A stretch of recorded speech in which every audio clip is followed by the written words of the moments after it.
first thank everybody that the people who are currently joined. Thank you for taking time out of your busy day. We know how incredibly busy everybody is. So first and foremost, thank you for joining. What we want to go over real quick is just some, before we get started, it's just some housekeeping type items. Any questions you may have as we go through this webinar on is Groupon good for golf? Any type of housekeeping items you have or any questions you have, simply type them in that chat window, which you should see in the bottom, should be at the very bottom of the webinar window. And we can queue those up for the end of the presentation. Or if you want to make a note to just write something down on a question on anything we cover, then we can address those at the end of the presentation. Right, so we'll be available. We'll try not to interrupt the webinar itself to take questions in the middle, unless there's something like, how come my screen's black? But we will take questions at the end of the presentation, and you can ask them via chat, or you raise your little digital hand. There's a little hand icon on the control panel there, and we will take live questions, which are always fun. And this is also going to be recorded, so at any given time, post the presentation, we're going to send out an email with the presentation, and feel free to obviously review it if you care to do so, and or pass that along to other people that may not have been able to join us that you think may be interested in reviewing this. And we've budgeted 30 minutes to get through our content, which we will be able to do. We will hang around for a little while. If there's still questions after 30 minutes that we have not been able to complete, we will be happy to take those questions for some period of time after that. So with that, Mark, can you for the few people who might not know of you, can you tell us a little bit about yourself, or we'll have to read about it on Wikipedia? Yeah, no, absolutely. My name is Mark Williams. I've been with IBS for 9 years. Actually, next month, in about 2 weeks, will be my 9th year anniversary. I am currently the Director of National Accounts here at IBS. So I actually started out as an inside sales manager, so I'm going through the list of the people who registered, and I'm pretty confident I've probably spoken to just about 90% of them. So it's pretty exciting to see all these people on the list. So we're excited to review this webinar. So Seth, I'll flip that back over to you. Would you like to tell a little bit about yourself? Sure. My name is Seth Gardenswartz. I'm with Engage Golf. We're the digital media side of the Engage Golf partnership, which is a combination of IBS and Engage. And I have been involved in small businesses and digital media for about as long as you've been with IBS. My background before that was in sports and recreation, and I have another dark period in my professional past I try to talk about, but it does come in handy. It does come in handy now and then. We'll create a whole nother webinar for that, Seth. A whole nother that's a whole nother webinar. Exactly. We have different content filters we have to fulfill to get into that. So, but with all that, we should probably get going, because we've just got 25 minutes left to cover all this great content. Absolutely. So Seth, why don't we start out with having you explain how third-party deal sites work? Sure. So we're talking about is Groupon good for golf, but we're really talking about any daily deal site, any third party that you pay essentially to do promotions to their contacts, to their audience. And so, a quick review on how daily deal sites work. Most people probably know this, but I think it helps to see it all in one sort of slide. So it starts really with us, with you as the small businesses. Someone from Groupon, someone from Living Social, someone from a third-party promoter calls and says, "Hey, we think you should run a deal through us," and they put the squeeze on you, and you say yes. and then the deal company takes over from there. And what they do is they create the offer. And they're going to push pretty hard to have you do a 50% of your regular price kind of offer. And they'll actually know quite a bit about you when they do this. They're gonna push it hard. And then they're going to take that offer and they're going to send it to their email list. And if you're with one of the major deal providers, it's probably a pretty big list. So a lot of people will be exposed to that offer. And then some of them will buy it. And they'll buy it directly from the deal provider. They don't buy it from you. They buy it from, in this case, Groupon.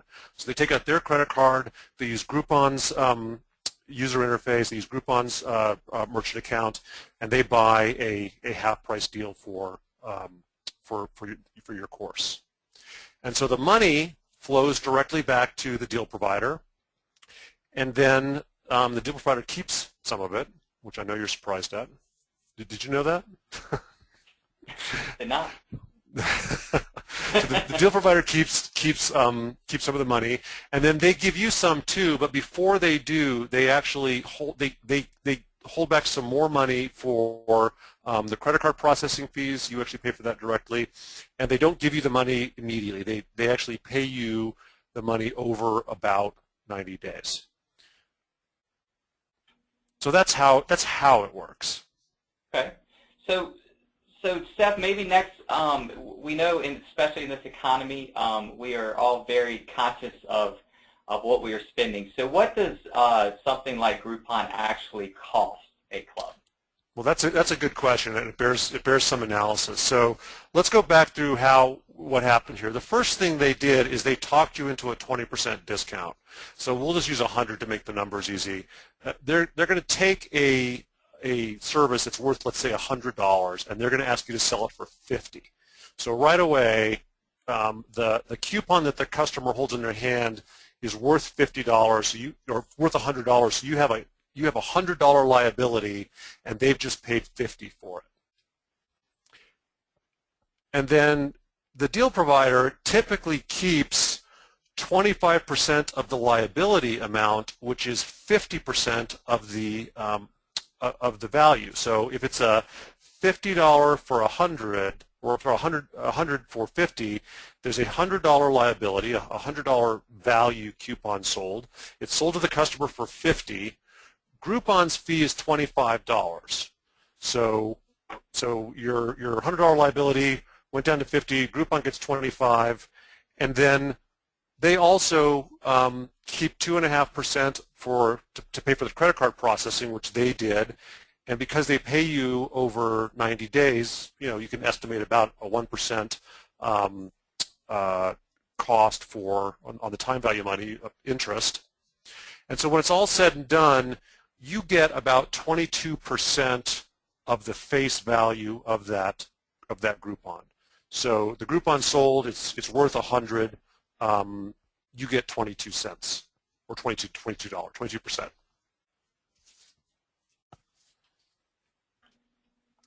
So that's what it costs. So Steph, when somebody is purchasing a Groupon or a third-party type solution, what are they actually buying? So that's a good. That's really the salient question here. What are you paying for? That's a that's a fair amount of money to acquire for anything. So what are you buying for that? So the answer to that, quite simply, is you're really buying two things. You're buying eyeballs and deal mechanics. So you might ask yourself what deal mechanics are. Deal mechanics are essentially all the functional things that the provider does online to make these things happen. So they provide the user interface, they provide the secure credit card processing platform, they provide the technology that says, oh, the minimum is 25 sold, so they count up to 25 and no one's credit card gets charges until the 25th person buys. They have the social media tie-in, so you grow you grow the promotion by getting people to share it and giving them incentives. So those are all the deal mechanics. And I got a question for you, Mark. Do you think the deal mechanics are do you think that's the expensive part of this transaction? I do not. That is correct. That is you can actually you can find companies you find people who provide a platform to do stuff like this, and it doesn't cost 75% of the value of the transaction. Eyeballs are where it's at. Yeah. Eyeballs is where the money is. Yeah, Seth, I was just going to say, one of the other things with deal mechanics you mentioned was eyeballs. So where did the eyeballs actually come from? Where are these people and email addresses coming from? Well, that's the real that is kind of the fundamental thing that I hope people get out of this webinar. You're buying eyeball. You're buying the list essentially from Groupon. So where do they come from? And I think it's helpful to review kind of briefly the way our parents' golf courses bought eyeballs. Advertising going back to traditional media. So whether it was television or print or radio, essentially the network would create content, television shows, radio programs, articles, and they would give it away basically for free. So you turn on the radio and it is free to you, but the fact that you've turned it on and hundreds of other people turns it on mean that you've got, well, television it's eyeballs, internet it's eyeballs, radio would be ears, but it creates that audience, and that audience is exactly what the networks are after.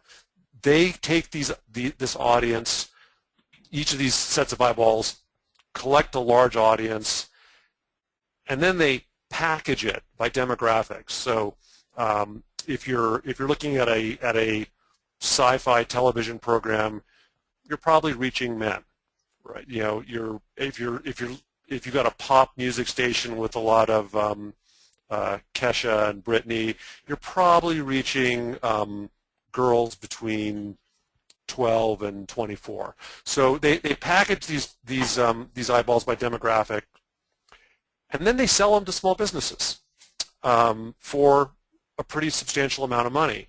And if you think about the way it works, when you buy a radio ad, you're basically buying the right to interrupt an audience that is very roughly configured, men 18 to 34. It doesn't tell you anything about their interests or anything else. It's just sort of their age and sex. And so what's interesting about this is that's the way traditional media works. But I think what's really interesting is to understand the difference between traditional media and deal media. So what Groupon does is they generate this kind of content. Okay, this is the kind of content they use to create an audience. And do you notice anything different about this content and the content that the television network was creating? What might that be, Seth? The difference is they created all the content for the television show, and in this case, they're basically using when I say I mean us. They're using the business's content. They're taking the brand of a local business, and they're not giving it away for free. They're giving it away at half price, but they're essentially creating a high value proposition to build their audience. They take this deal, they send it to their email list, and not only does that create money for them, but it enlarges their audience. It gives them more eyeballs, in a sense, to sell back to the same people that are helping them build their audience.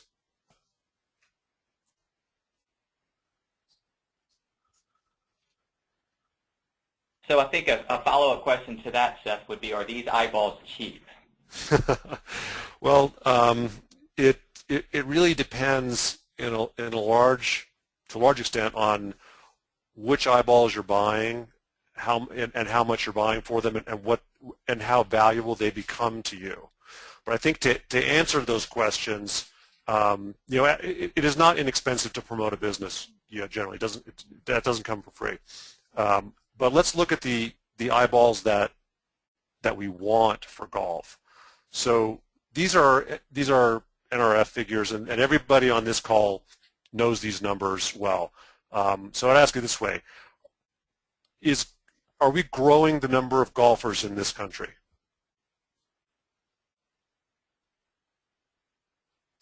I don't think so. The graph says no, right? And then the follow-up question is: are the number of rounds going up in this country? And the answer is, it's going up slightly from a huge deficit. So we're projecting in a couple of years that it'll get back to where it was in 2008. So that's a long way of saying no. We're not growing rounds. We're not growing players. And so buying eyeballs seems unusual. If you're a local course serving primarily a local market, buying local eyeballs for that market seems odd, because a golfer who lives in Detroit probably knows of the courses, has probably played a lot of the courses in Detroit. If you're in a really large metro area, there might be some exception to that. But there are not a lot of really big populations of golfers who've never heard of the courses that are near where they live or have lived for a while. Here's the figure that no daily deal site advertises, and this is a figure that came out of a blog for a guy who's very well known and does a lot of research on stuff like this. And so this is a question that people asked that was asked people who bought daily deals before. They said, basically, have you ever been a customer of the business before you bought their Groupon? And the answer is 62% of them said yes. And so what that means is, when you sold that customer that deal, you didn't buy a new customer. You just gave an existing customer who already knew your brand, knew what the value of your brand is, a ripping deal. And not only were they already, your customer, someone who understands your brand, you gave it to them at half price, and you gave half of that back to Groupon. So there's another little cost that you might not be aware of. This is the average Yelp rating of a business before and after they run their Groupon. You can see this line here's where the Groupon runs, and the trend is not positive. And the reason for that, there's a lot of reasons for that, but one of them is, a lot of times you attract a lot of the wrong customers. If you're just buying men 18 to 34, 18 to 49, a lot of them might not be your customer. If you're a high-end course and your rounds are normally 100, you sell them for 50, they might never want to pay more than 50 for a round of golf, so they're never really going to be your customer, or not very often. And you may have just bought a lot of people who want to come and complain. And you've also made your course maybe more crowded than the regulars are used to, and they might complain about it. So there's some downsides to using a sort of explosive, cheap marketing program. So I guess my question is, after looking at the figures, Mark, what do you think? Do you think these eyeballs are cheap? I do not. I think that's pretty obvious with those graphs, especially that last one. So Seth, we've got obviously we've got golf folks on the call. So how does this work for the golf clubs, for the golf industry? Can we talk a little bit about that next? Sure. So let's talk about if it's a good idea or when it's a good idea for a golf course. So is a third-party promoter good for golf? And I think it really depends upon how you score yourself, what you're measuring. So what I try to do is look at what the goals for each of the parties are. So let's look at the deal site first. The deal site, I like to say they're playing a short game. They want money now, And to get money now, what they really need is good deals, or what they call curated deals. That's their insider term for it. And what a curated deal is a deal from a really strong local merchant with a good brand name that has a lot of good positive has a positive reputation in the community that they can sell for half price. And they love those deals because they're going to work. They're going to sell a lot of deals, and they'll make a lot of money. And I've got a secret for you, Mark. Would you like to hear it? Yeah, I would love to know that. The secret is that the deal sites, all the deal sites, Groupon, Woot, Google Local, all of them, have a shortage of good deals. They have a shortage of merchants, of quality merchants with all those reputational factors we talked about, who are willing to sell their service at half price through a deal site as often as they would like to. They don't have enough of them, and they're competing for them. So they have another advantage to selling those deals. Those deals convert well, and it helps them grow their list so they've got more audience, so they can come back to you or your competition the next week or next month or next quarter and say, we got to do another deal. I've got another little tidbit here, which is this is a study that that one of the ESPs did around entertainment category daily deals and what words in emails had a bigger effect on click-through rate. And golf was pretty neutral. It didn't have a big negative effect or a big positive effect on click-through.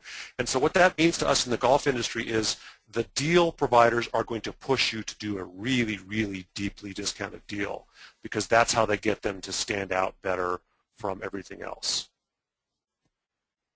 So that's how the deal providers look at the world. Let's look at how golf courses, people who operate golf courses are likely to look at it. We're playing a long game. What we want is, I mean, we like money now, but we don't want to sacrifice reputation or margin today at the expense of our core goals, which are regular players, a bigger market share of the rounds played, and then new players, roughly in that order.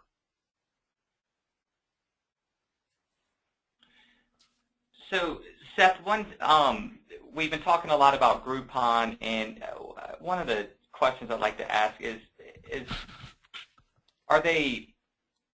there any reason why we should never use Groupon? Well, that's a good question. The other way to think about that is, when does it make sense to do a deal like this, do a third-party deal? And I think there are some times when it does. So really, you want to use something like this when you absolutely don't have people that you can talk to for free, right? Because if you own the eyeballs, then you can do things like this yourself.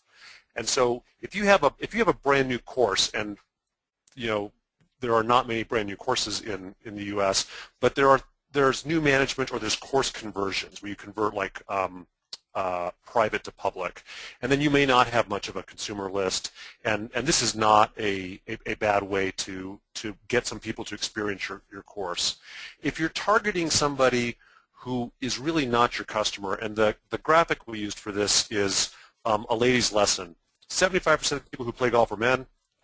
So if you could do a really smoking deal on ladies lessons through Groupon and Living Social or a third-party promoter, and you would probably reach an audience that you don't have much of in your database, and you would have a hard time getting otherwise.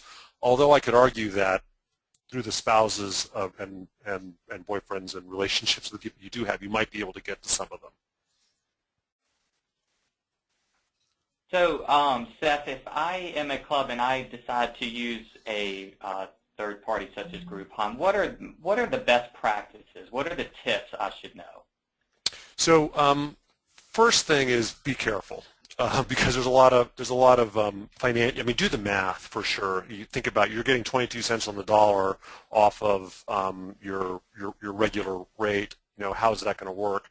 The first thing I would tell you is remember that secret about the deal sites not having enough deals. Yes. If you're a strong course, if you've got a good reputation in your community, you can get a better deal, but they won't. You have to ask for it.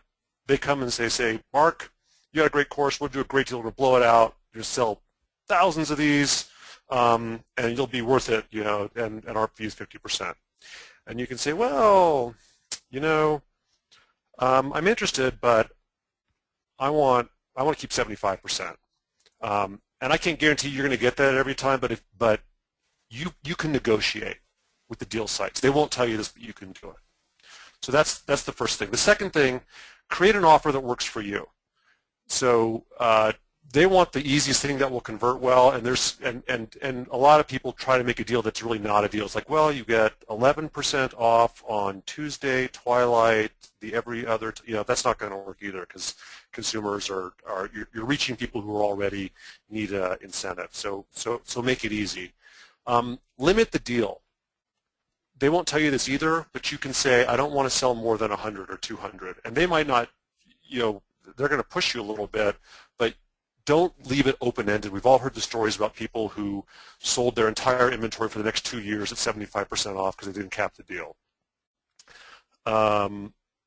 Harvest, remember we talked about what we're buying is eyeballs? Correct. We're not actually even buying the eyeballs. We're just buying a glance from the eyeballs. So when the Groupon recipient buys your deal, Groupon doesn't even give you their email address. So you've got to have a plan for harvesting the contact information from the people who buy the deal. And the plan is not, hey, you bought the Groupon, give us your email address. They won't do that.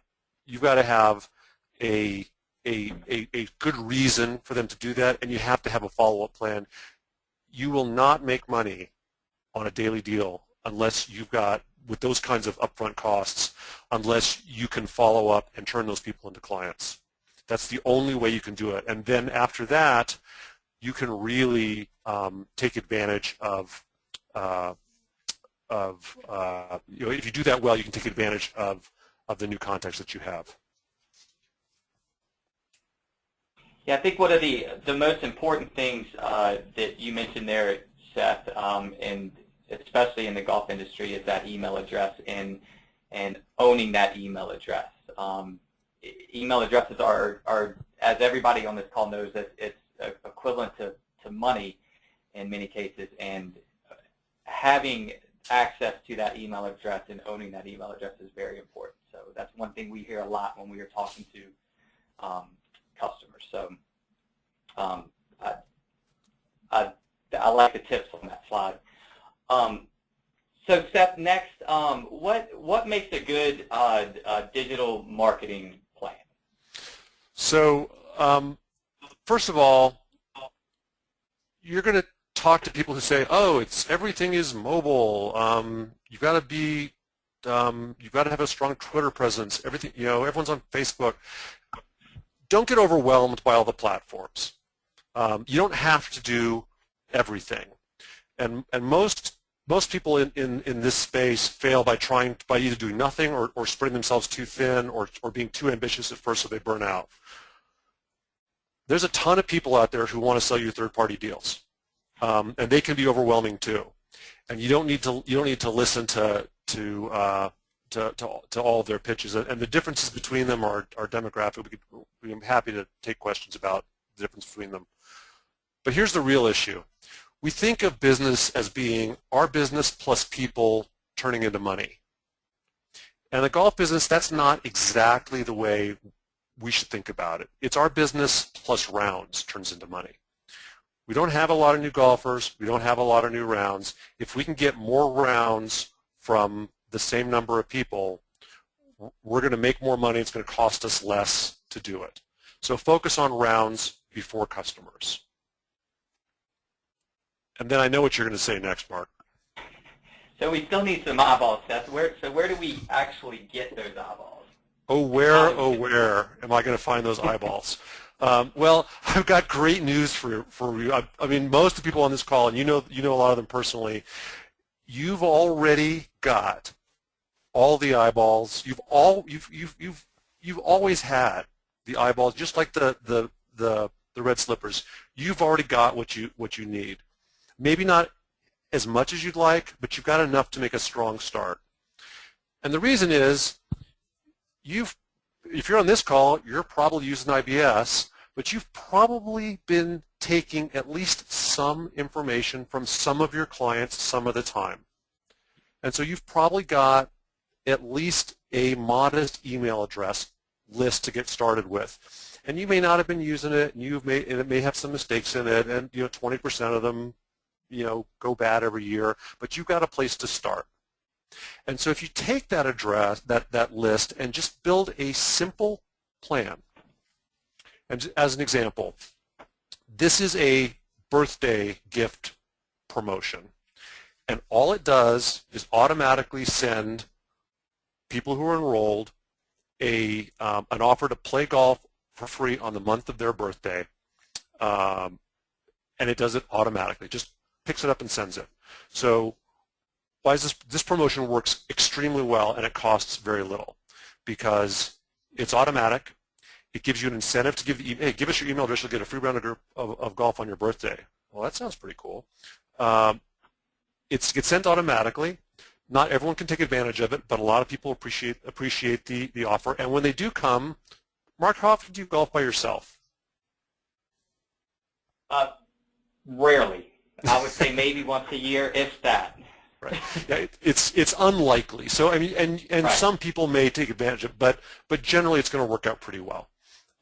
Another thing you can do is don't just talk to your customers about promotion. You've got their email address. Give them something other than what everyone else gives them, which is % off this. Give them something that shows that you care about what they care about.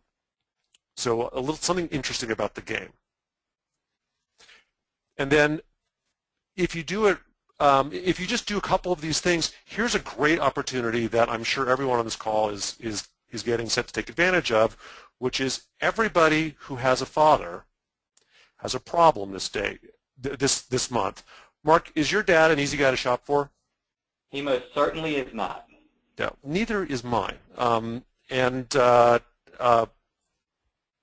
James? Colonel, is your dad easy to shop for? No. Not at all. Yeah, no dads are easy to shop for. So just telling your clients that you can buy the gift of golf is a great deal, but here's a fantastic promotion. Spend maybe a little bit more than an average round costs, and we'll give you a buddy pass. You can use it with your dad. You can use it with your friend. You can use it next month. You can give it to somebody else. Puts money in the bank today, guarantees rounds down the road. So if you just focus on collecting those addresses, you could do all these things. So to wrap, go ahead. I'm sorry to interrupt you, Seth. Real quick before we move on, we've got everybody on the call is obviously IBS users. There are ways within IBS to force your employees, enforce the ability to capture those email addresses both on the T sheet, and we can require that on the back end as well. So that's something you definitely want to consider. As we've mentioned throughout this call, email addresses comes up constantly. So, and again, it's something you can equate to money. So it's very important to capture those. So there's ways that we can automate that within IBS to at least prompt to enter an email address.